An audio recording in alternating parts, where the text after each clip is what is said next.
Welcome to this little how-to guide, produced by Karnkai Camera Club, Redruth.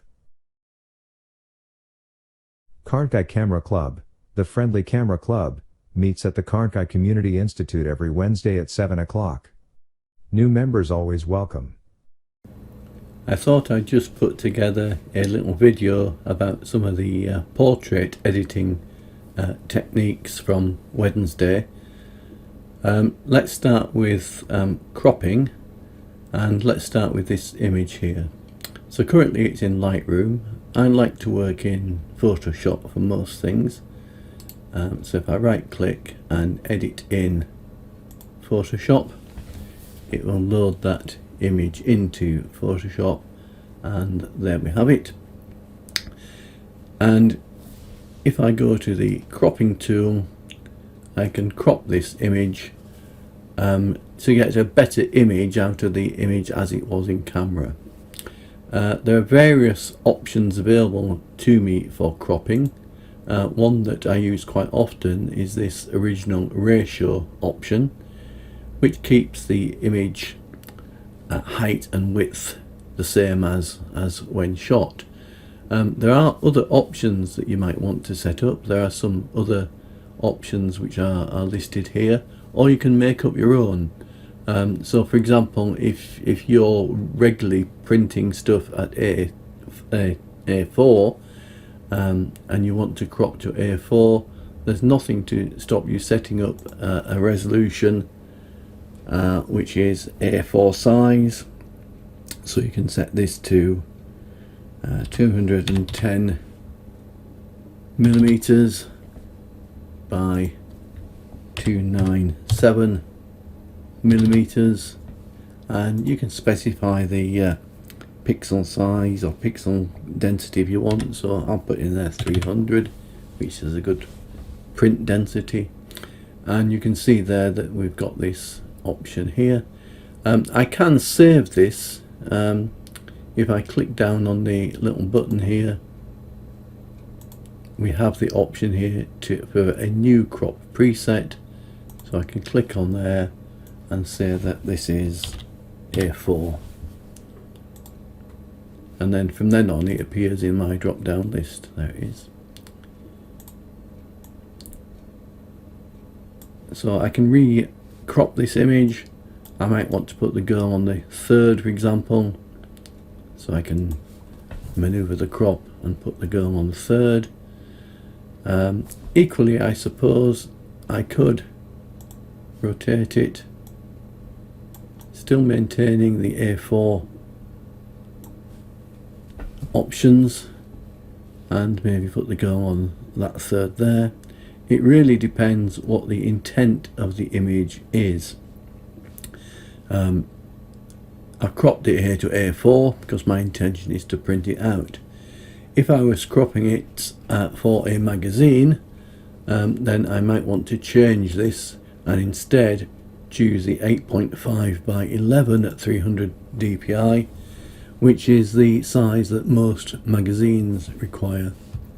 You can see it is actually slightly different to A4,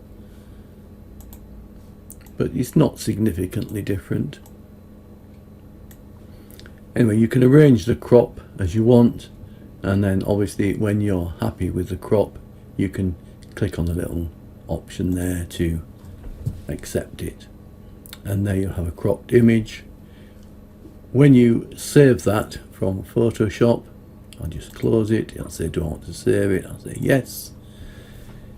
It will save it back into Lightroom, and if I go back to Lightroom, you'll see there is the cropped image, and if I look in Lightroom proper, here is the cropped image which I've just created, and here is the original it was created from. So that's something you might want to do, just crop an image. Let's have a look at some of the other things you might want to do. I've got here, for example, this picture of this girl. If I was to click on that and open that in Photoshop, you can see the image actually looks a bit too dark. Again, by default I've got the cropping tool up because that's what I had up last time. I can choose something else or crop it if I want to. As it's up there, I might as well crop it. If I want to move the girl over to the side a little bit so she's not quite in the centre, I can do that, but notice that it leaves me this little bit down here. What I can do with that, I can go into the fill options and choose content aware fill, and Photoshop will do its best to try and fill this area with something that matches the image. So if I select that and click on the little button, it will go off and it produces something which is, looks reasonable.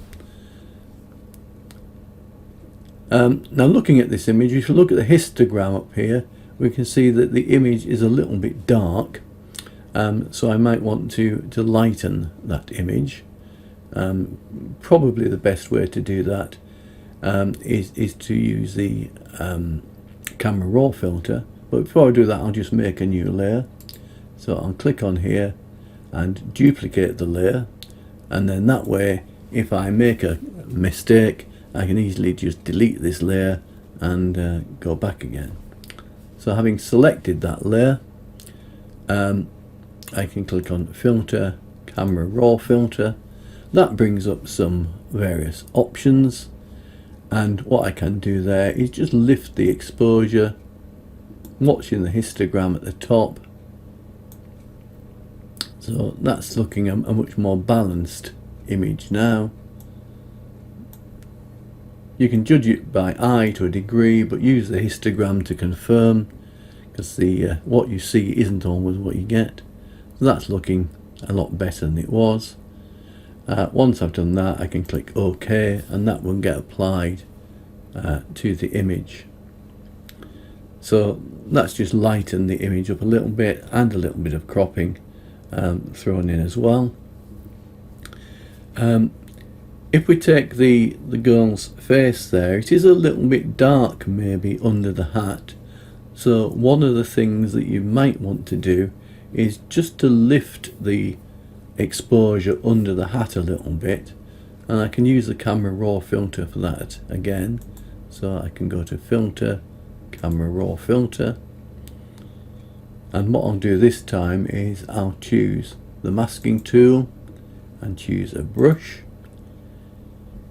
and I can make the brush different sizes by using the square bracket keys. I'll just make it a little bit smaller and just draw around basically the dark areas that I think need lightening.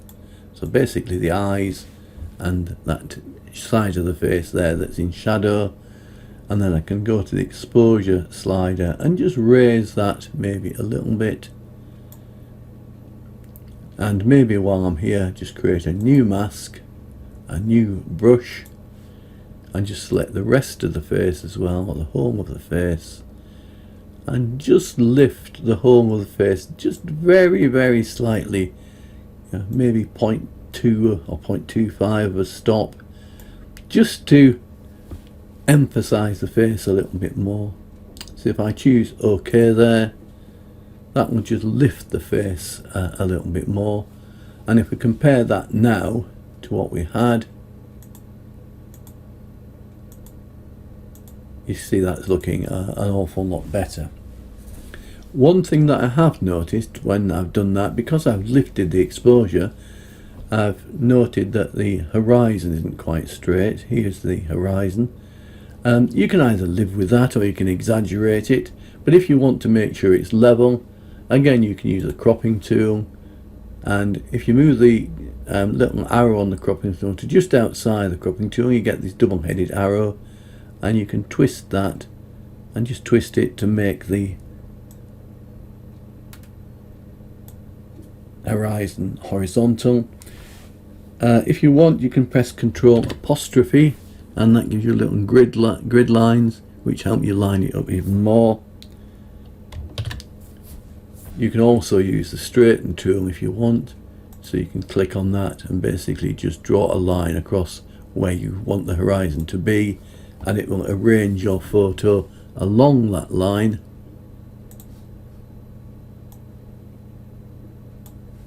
making sure that your horizon is level. And again, once you're happy with that, you can just press the little accept button or press the enter key, and that will finish your cropping on that particular image. Okay, I'll close that and save it.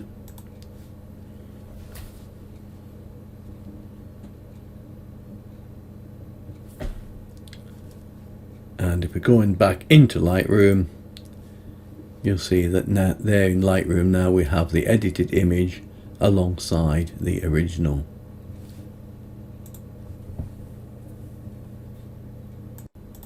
Okay, let's have a look at something else. We'll have a look at changing the pattern on a dress. We've got a picture here of a girl in a pink dress. I'll click on that and edit it in Photoshop. Bring it into Photoshop. I've got my cropping tool by default. I'll just click on the move tool just to get rid of that. I don't want to crop this image particularly, and we can see the image that we have there. So she's wearing a fairly plain pink dress. Let's have a look at how we can change that. What I'll do first of all is I will select the dress. So to do that, I'll just use a quick selection tool and just draw over the dress. It's gone down her arm there, so I'll just use Alt and just bring that back up. Just touch it in there. I'll zoom in a little bit so I can see what I'm doing. So I don't want this bit in here, or the one that's put in there for that matter. So that's better. The rest is looking reasonably good, apart from up here. So I'll just add this sleeve there. Again, it's added the arm in here, so I'll just use the Alt key to get rid of that, so that it's only selecting the dress. We've got a little bit of an issue here where the hair is going onto the dress, but to resolve that, I'll simply use the select and mask tool, and then use the a little brush here and draw over where the hair is using that brush, and that brush will attempt to define where the hair is a little bit better. You've also got the refine hair option which you can use, which does work quite well as well. Make that a little bit bigger. Just go in here and select it, and if I choose the little marching ants tool, that should give me a better impression of what it's selecting and what it isn't. So if I go in here, that's probably not doing too bad a job. Difficult to tell with the marching ants and other masks sometimes, but that looks like it's got the whole of the dress selected. One thing I can do while I'm here is once I've accepted this selection, so I'll just press OK to accept that selection. I can go to the select options and save the selection. Let's call it dress. It does mean that if I ever need to do that selection again, I can simply choose it from the drop down list, and I don't have to go through all that palaver with the brush. So that's it's selected. Let's just zoom out so we can see what we're doing. So the dress is now selected. So I'll now create a new adjustment layer. So I'll click on the adjustment layer icon here and tell it that I want a new adjustment layer in a solid color, and it's chosen black by default. It really doesn't matter whether you choose black or white. either would do at this point. You can then go in and change the blend mode here. The blend mode, generally speaking, what you want here is either subtract or difference. I'll choose subtract, and that basically makes the dress black. So we've got that there, and then what we want to do is replace that with a pattern. So it just happens that in Lightroom I have some patterns. There we go. So we can choose one of those patterns. So this one looks good, so I'll choose that, and I'll open that in Photoshop. Edit in Photoshop. Doesn't really matter whether I edit the original or edit a copy, I'm not going to save it. So there we have the pattern. I will select it by doing Control A and copy it with Control C. Click back on the original picture of the girl and paste it with Control V. Now you can see there that the pattern doesn't actually cover the whole dress. So what I'll do is I'll use Control T, which is the transform tool, and just drag it and make it bigger. And basically, as long as it covers the dress, that's really all that matters. Once it's covered the dress, I'll accept that transformation, and it applies the transformation to that layer. I can then click on the layer, the pattern that I've just created, the layer here, and if I tell it to create a clipping mask on that layer, it should then apply that to the dress, and then by altering the blend mode I can alter the way that pattern interacts with the dress. So if I choose, for example, the difference or subtract, that should give me what I'm looking for. And you can see there the pattern has been applied to the dress, and it faithfully follows all the folds and ripples and things in the dress. It just doesn't apply it flat, as it were, giving a quite a realistic finish. So that's an easy way, or fairly easy way, of changing someone's clothes. Okay, I will save that.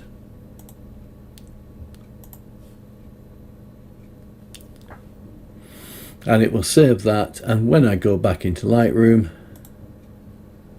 and choose my portraits option, there we have the one I've just edited, and there we have the other images there. So that's that bit done. Another thing that you might want to do in some cases, if you're editing a portrait, is particularly if it's a close-up portrait of someone's face, is to make sure that the facial features and things look as good as you can get them to look. So what I'll do here is I'll select another image. I'll choose this image here of the girl in the hat, and I'll edit that in Photoshop and bring that up, and we'll zoom in a little bit so we can see what we're at. Oops, a bit too far there. Just come back a bit, and there we have the image. Basically this is the image straight out of the camera. It is a little bit soft, so we might want to think about sharpening at least parts of that. One thing that you might want to sharpen particularly are the eyes. You can sharpen the eyes by choosing the sharpen tool, which is over here. Currently it's got this little sort of blobby thing here, but if I right click, we've got the triangle, which is the sharpen tool, and I can drag this across. Well, before I do, I'll just make a new layer just so we can compare the difference, and I'll go in here, just make the brush a little bit bigger,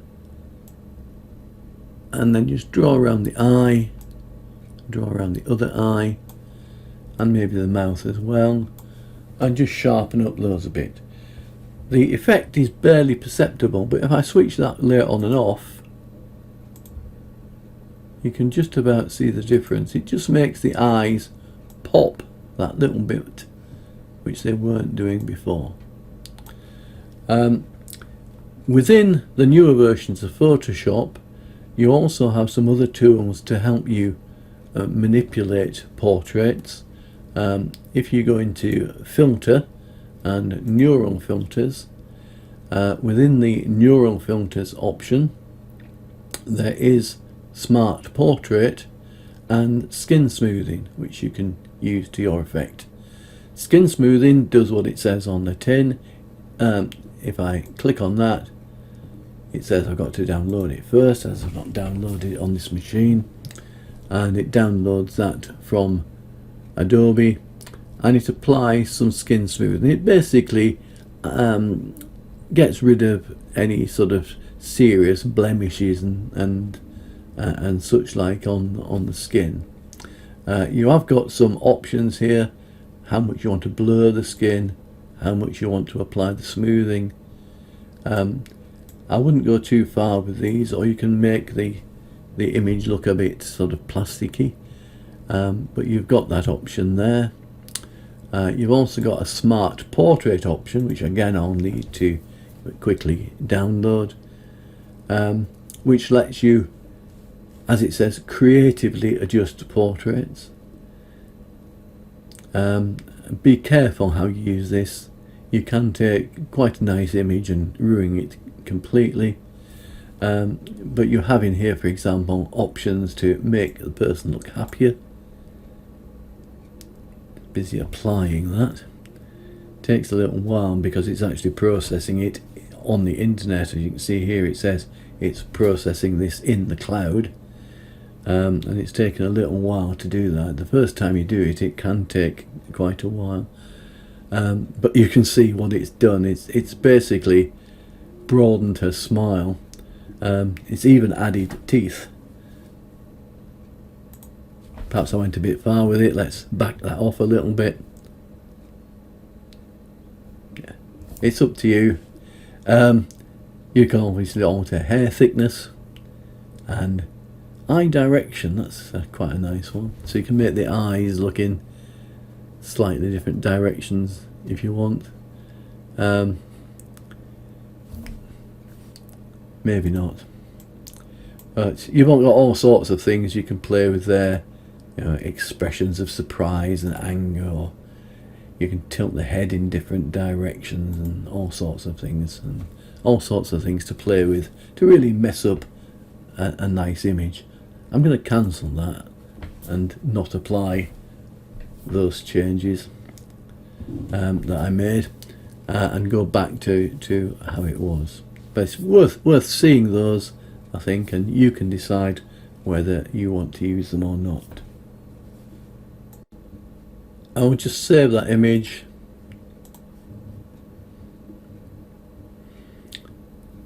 and one other thing I want to look at is putting the portrait on a new background. I'll go back to this picture here we have of the girl in the pink dress, now a flowery dress. If I want to take that girl and put her on a new background, I can do that fairly easily. First of all, I need to select the girl herself. That's very easy, particularly as this is on a white background. I can simply do select and do subject, and that will basically choose the girl. It's come up with that message because what I didn't do was make sure I was on the right layer, and you can see we've got all these other layers here that I've been playing around with, and the girl isn't actually on that layer I had selected. It's that pattern. What I'll do is I'll consolidate the layers I've got into one before I go any further. There's a nice shortcut for that. If you've got it's a two-handed shortcut because it's Shift, Control, Alt and E, and that basically stamps all the layers but leaves the other layers intact. It's a little bit like flatten image, but it does leave these other layers intact. It doesn't delete those. So this time I'll make sure I've got that layer selected, and then I'll do select subject, and you should have a bit more success this time, and it'll go and it'll choose the girl. I could go in here and choose the selection tool and go into select and mask, and just make sure it's done a fairly decent job of it by maybe selecting black and white. And you can see that it's actually done quite a good job of selecting even the hair and things. I say not too difficult a job for Photoshop, because this happened to be on a plain background, but I'm happy with what it's done, so I'll just OK that so it's selected. And what I'll do is I'll just press Ctrl and J, which will create that on a new layer. See, if I look at the layers panel, you can see there that we have got the girl on a new layer. A little checkerboard pattern behind means that the layer that she's on is actually transparent. The only reason that it appears white behind her is because the bit down here underneath is white. Let's switch off all these other layers, and you can see there that she's actually on a transparent background. Now obviously if I want that girl on a different background, what I need to do is add the background, or I can take the girl and put her on the background. It really depends how you want to do it. I think I'll do it the other way actually. I think I'll take the girl and put her on the background. So I need to open a background, so I'll go back to Lightroom, and I happen to have some backgrounds in here, so there's some nice backgrounds. Which shall I choose? I'll choose this one here, this sort of derelict house as it were. So if I click on that and edit that in Photoshop, that will load it into Photoshop as a new document, and there you can see it's brought it in. And then if I go back to the image that we've got with the girl, that's not it, there it is.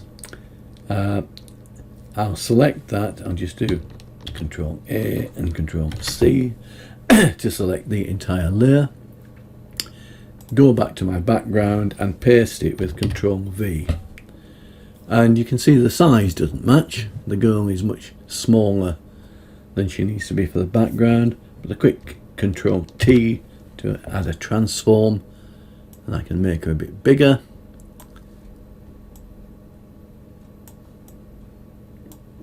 And place her where I want to put her on the background. And then once I'm happy with the size and the placing, I can click that I want to accept that. So there she is on the new background. Sometimes when you put someone in a background like that, the colours don't quite harmonise. So what you've got the option of doing there is, and make sure the layer with the subject on it is selected. And if I go up into filter, neural filters again, there's a neural filter that will help harmonize these images. It surprisingly goes under the name of harmonize. So if I switch that on, I need to select a layer that I want it to match. So I'll select the background layer, and it then attempts to match the hues on the subject to the hues on the background to make the two blend together a little better than they blend together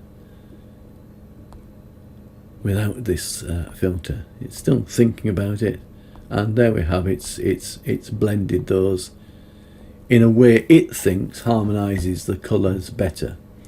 Now you can tinker with that. You have these sliders which you can play with. You can alter the strength, the overall strength of the harmonization. You can alter different colors individually. So if you think the reds need to be a little bit stronger, you can boost the reds. If you think the yellows need to be a little bit weaker, you can weaken the reds. If you think the brightness needs to be increased or reduced, you can play around with those. You can increase the saturation and basically try to blend the two images together in more of a convincing way. It does take a little while sometimes to render the images, but hopefully it will produce a result that is at least better than the original, and you can obviously use your standard editing techniques to take that a little bit further should you so want to. But once you're happy with that, you click OK.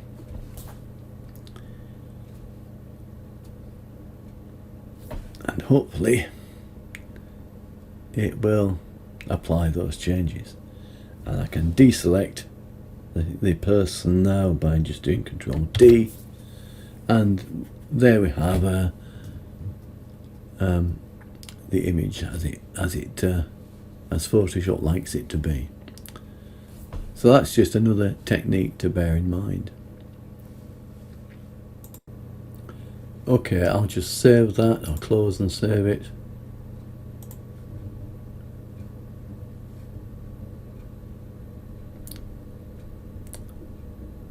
And I'll close this other document that I happen to have open here.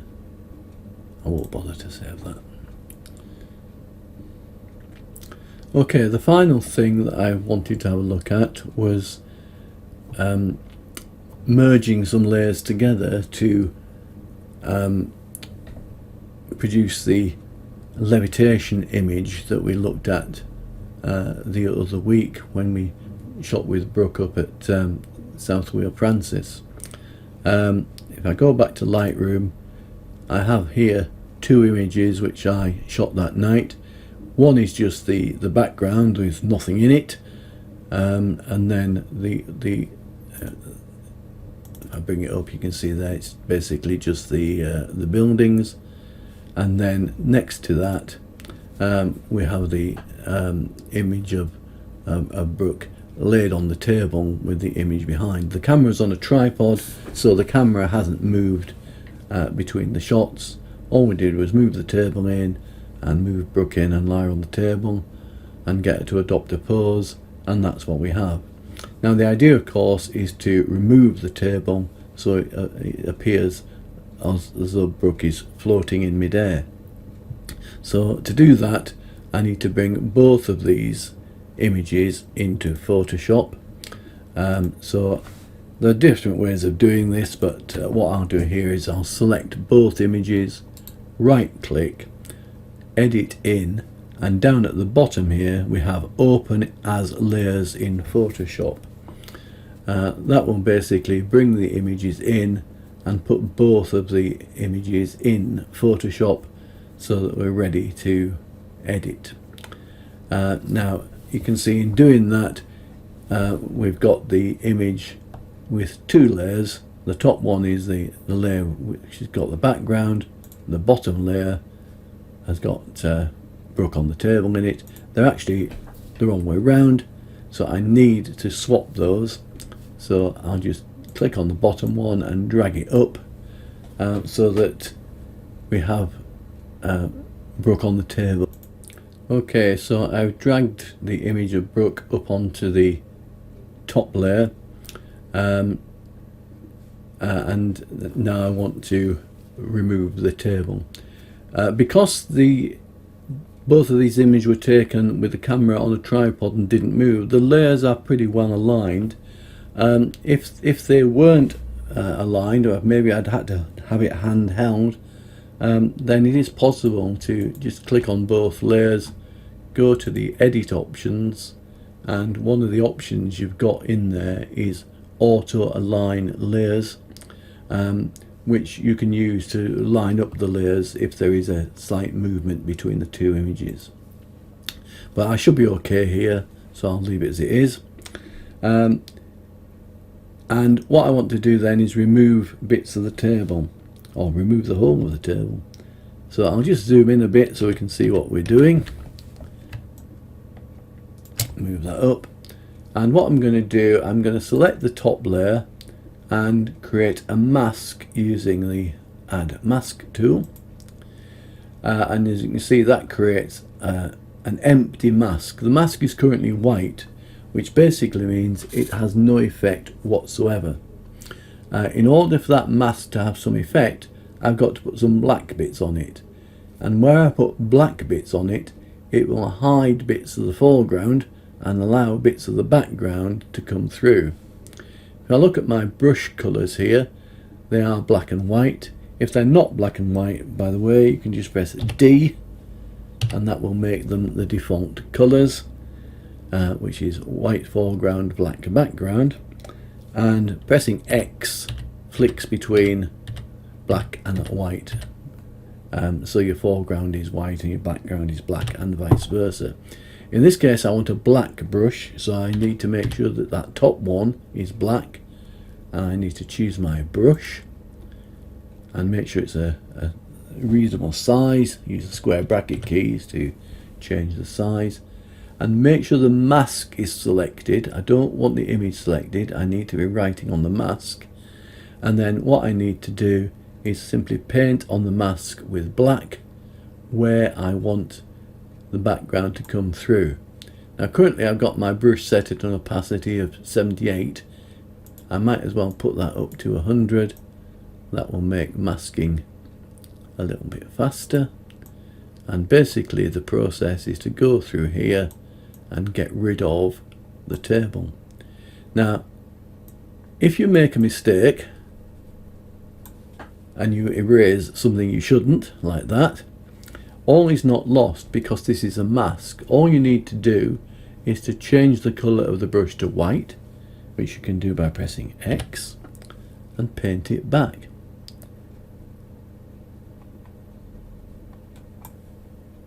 And then you can press X again and try again. And by doing this with a bit of patience, you can begin to remove bits of the bits of the table that you don't want to see. Some bits are quite tricky, especially when you get up here into the hair and such like. You might want to zoom right in and make the brush a little bit smaller. If you go over a little bit, that maybe can't be helped, but you can worry about that later. But do the best you can, and same over here. Just do the best you can, and you can always fix this a little later by cloning and such like.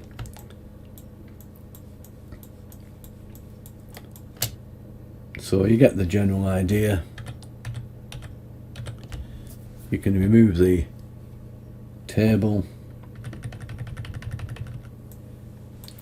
by simply masking it out, and then you might, as I say, want to just clone bits of the hair back in and such like to finish the job.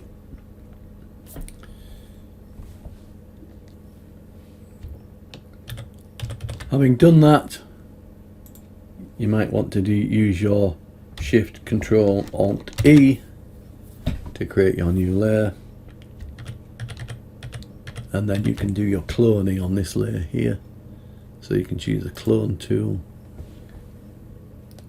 choose some of the hair, and simply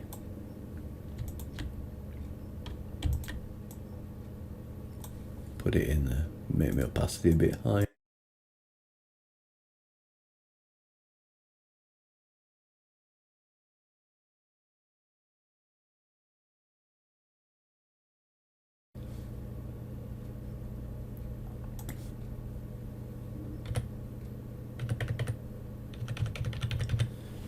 And maybe take that out as well.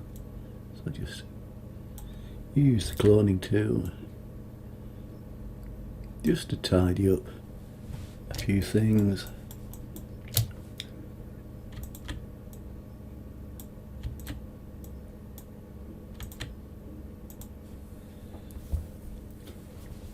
You can also use it to remove any bits of the table that show through the dress.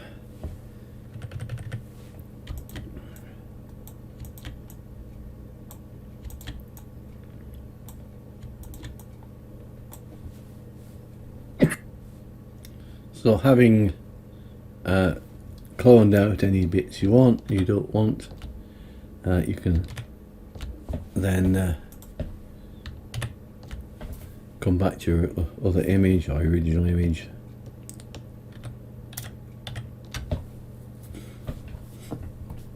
A nice feature in the newer versions of Photoshop, which I'll just quickly show you.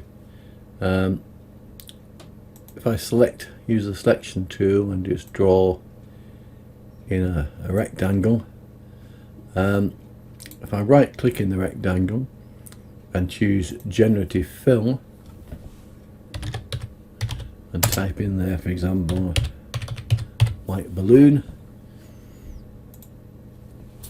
and tell it to go off and generate, it should produce a white balloon.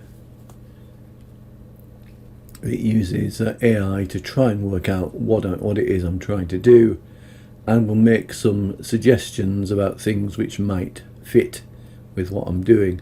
And as you can see, it's selected a white balloon there. There's various options that I can use. That looks nice, the one with the 2 balloons there, so I'll have that. If it doesn't choose, it generates 3 by default. If you don't like what it's produced, you can always press generate again, and it will go off and produce some more suggestions.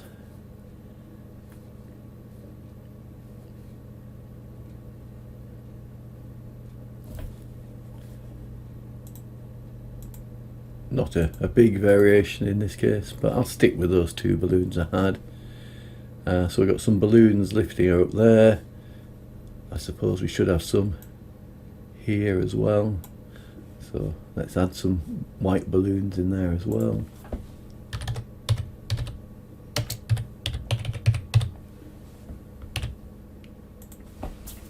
So I'd like to get some more white balloons.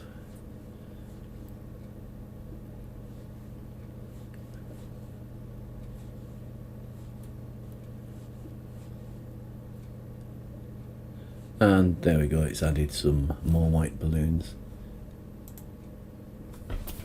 Have that one there instead, I think. So there we have it. And now, of course, once you've done that, you might want to crop it. So I'll bring in my cropping tool. I'll choose my A4 preset, which I did before. Let's zoom out so we can see what we're doing. And then I can crop it to A4. Maybe get rid of some of the distractions there, so we can concentrate more on what's actually happening. And when I'm happy with that, just OK that, and hopefully once it's cropped it, there we have a finished image. So that's just an example of some of the things you can do with portraits and more.